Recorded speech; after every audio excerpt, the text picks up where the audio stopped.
So, i-test natin yung anti-pitik device na ginawa ko para sa iyo, bro. Bro Garcia, ito yung para sa iyo, bro. Last minute checking, kinakabit ko talaga yung attachment device na anti-pitik sa mismong ESP32 na device.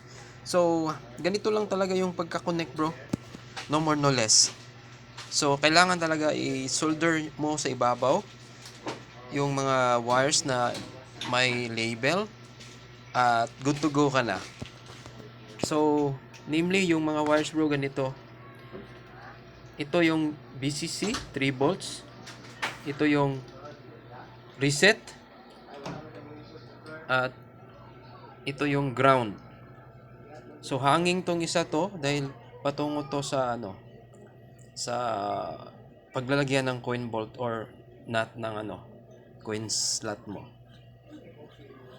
So again, naka-connect lang directly sa Node MCU or Node 32 mo, ESP32 is yung 3 volts, yung reset at saka ground.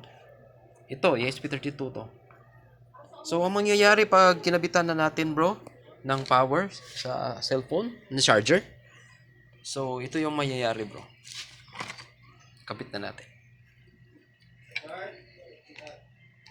Yan, magbi-blink siya. So pag pinitikan natin tong hanging na wire, supposed to be, ito yung wire na papunta sa mo, bro.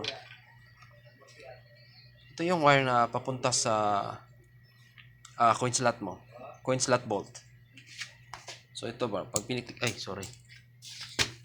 pag pinitikan siya, magbi-blink yung ilaw niya. So meaning responsive yung nilagay natin. Yan.